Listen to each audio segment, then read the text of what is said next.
Hello, everyone. Welcome to Van Chicagoland Stories, the podcast. I'm your host, Pete Costanas. Today's date is January 30th, 2022, and this is episode 101, season 5. Okay, guys, we made it to the 100th episode, so I'm very happy. Thank you for listening and your support. It's a wonderful feeling, to accomplish that. It really is. We have an interesting show coming up. That is, I have an interesting show coming up. It's a terrible habit I got. I apologize. I'm going to talk about forgotten brands of sliced bread. A couple made in Chicago. Others, they were sent from other cities, like, for example, New York or Boston. And I will mention some brands, and it'll trigger your memory. It'll be kind of a lot of fun, and we'll see how it goes. Right now, we'll go into a commercial break. This program is brought to you by Wonder Bread, and here's a commercial from the 1970s, and it's from the Fresh Guys. So just listen, and after the commercial, I will explain. Okay, here we go. Uh-oh, here comes trouble. It's The lady in charge of the school cafeteria.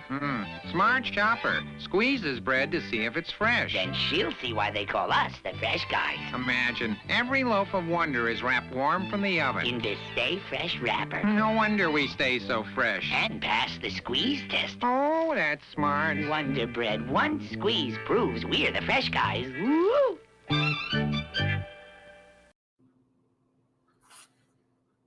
All right, everyone, I am back. I hope you enjoyed the commercial.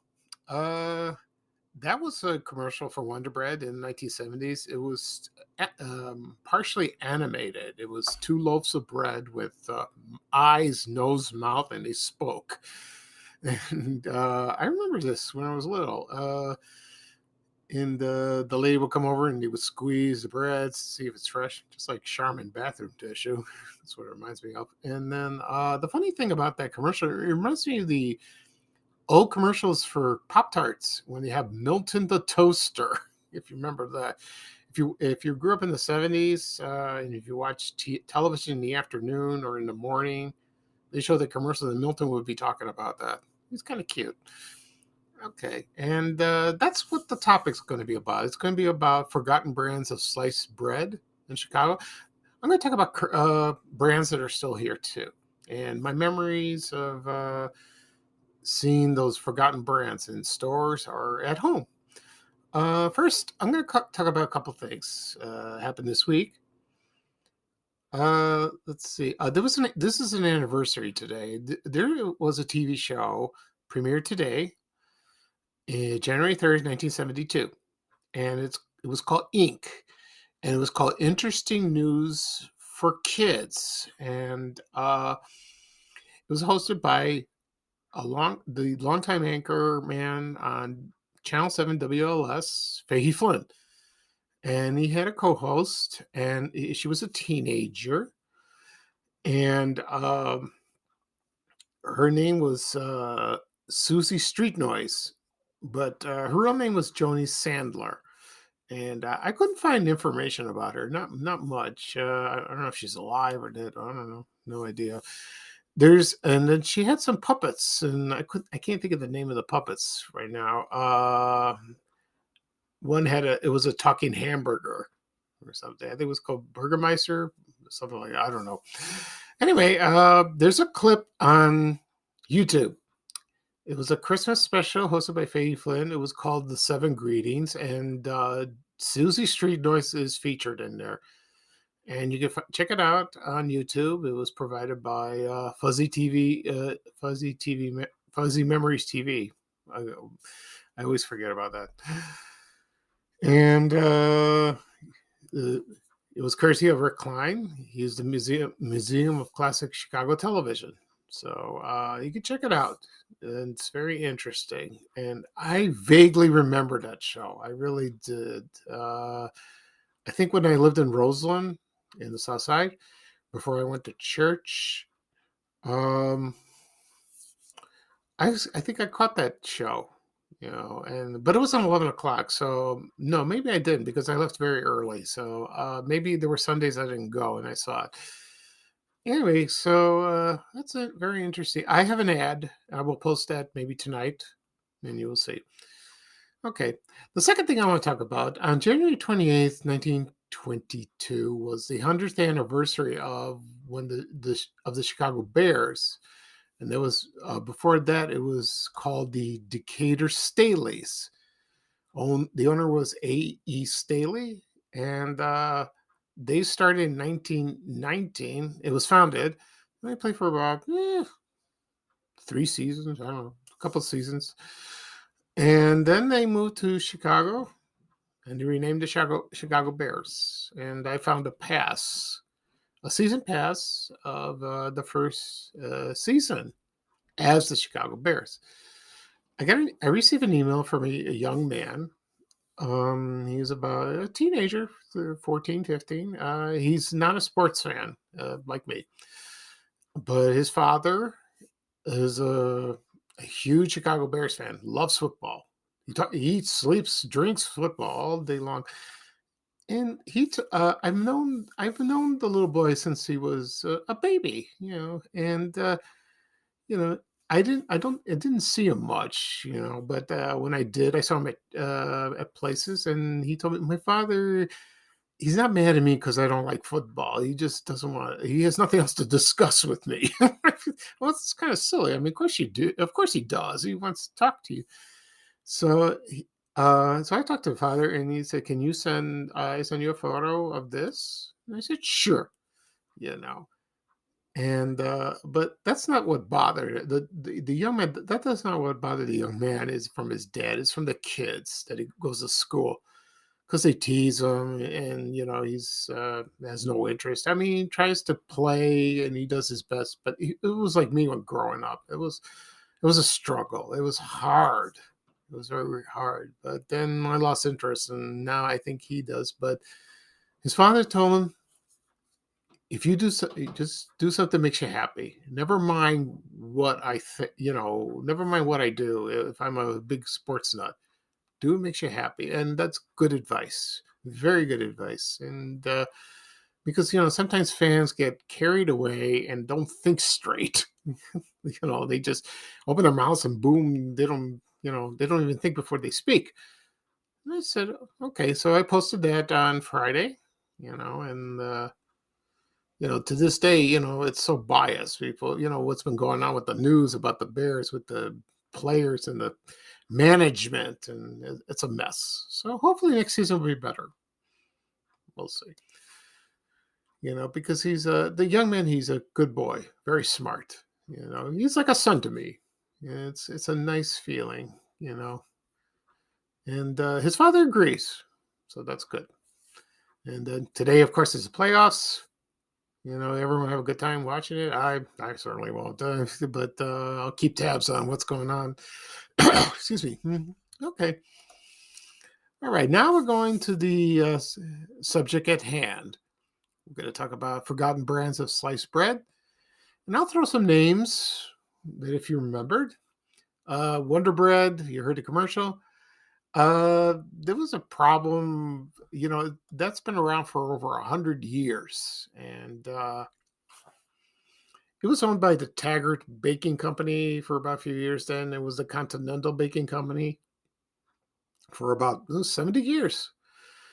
And then Interstate Bakery took over. That was the company that made not just Wonder Bread, but Twinkies, Ding Dongs, Hostess Fruit Pies, the Hostess brands. In about 2014, they filed for bankruptcy, and then there was no more, and people were upset. There was an outcry. We want them back. We want them back. And somehow somebody bought the company and bought the products. Twinkies are still made here in Chicago. They really are. I've had a few over the years. It's not the same as when I was a kid. I think because of the trans fats and they changed the formula. But I think it got better, recently. But we'll see. It was tastier back then. So Wonder Bread I have not seen in the stores. Not really.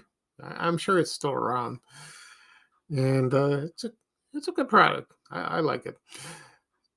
The other brands are, of course, is Wholesome. Wholesome bread is Chicago made.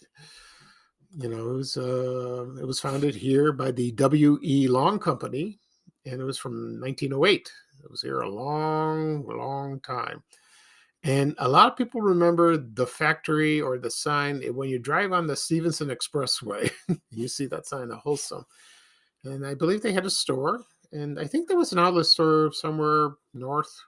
I forgot where. And my mother never really bought that bread. Very rarely she did, and I heard it's good, and they love. People in Chicago love that bread, and it's still sold. I haven't seen it, but it is in stock in other cities and states, and probably in Puerto Rico if you could find them. Because they import that. And I don't remember many commercials of that Wholesome Wonder Bread. Yeah, I did, but not that one. The other one I want to talk about is Silver Cup. Now, Silver Cup was it's not from Chicago. It is from New York, and it's been around. It was around for about over 100 years, and it was a very popular brand on the East Coast, and then it came to Chicago, and a lot of people from, I believe, in the 50s and 60s, even earlier, they loved that bread so much. They really did. And I remember advertising for when the Chicago Cubs, televised their games or had it on the radio, they sponsored that bread, Silver Cup. I never had that cup. I never had that bread, excuse me. Not the cup. And it was called, the logo was the world's finest bread. Probably was. And the factory, according to some sources, was on the south side, and it was near, I can't pronounce the name of it's called the Schulze Baking Company. It's located like on Garfield Boulevard and by the Dan Ryan. Right there, and the building's still there. I don't think it's in operation anymore. I think they stopped about 5 or 6 years ago, maybe longer, because I think they made Butternut. I'll get into that in a second. And then, but Silver Cup was not made at that bakery at that company. It was made nearby. I think around 54th Street and Federal, around there. They had their own factory. There could be another factory somewhere. I don't know. I don't remember. And I wish I tried that bread. I hear it's very good. And then the original factory in New York, the building's still there, but it no longer manufactures bread. But it's a studio. They film movies and studios. It's on Long Island City. That's the section of Queens in New York. And they still do productions for television and movies, and the sign is still there, I believe. So that's interesting. It really is, and that's good. The other brand I want to talk about this one's interesting is Tip Top. Now that one I remember very well when I was a kid. It was also from the East Coast. It was owned by the Ward Baking Company. What I remember about Tip Top is the logo, the red T, and the part. It's the part of the letter T. You have the left side is red, the right side is blue, and they had very good bread. My mom bought that when I was little. At times, their famous their famous type of bread was Mr. Big. I remember that, and I posted photos of ads on my Facebook page in Chicagoland at times, and so yeah, I remember seeing the trucks when I was little, the Tip Top bread trucks, and it was I think it was like orange and white. Yeah, they were pretty, and I remember seeing those. I was fascinated by it. It was good bread, very good bread. There's a Tip Top Bread Company, but it's in Australia, and I don't think it's related to that. I don't think so, but it's still in business. It really is, and it's nothing like that at all. But they just have the name. They call it Tip Top. Someday I'll ask my cousin. From when she lives in Melbourne, I'll ask her about that. It's very interesting. Okay, other brands of bread that I remember growing up was Butternut, which is still in business. I remember in the 70s when my mother brought that bread, they had prizes in the bread, and they were like these cards of the Peanuts characters. And I remember Snoopy was on the wrapper.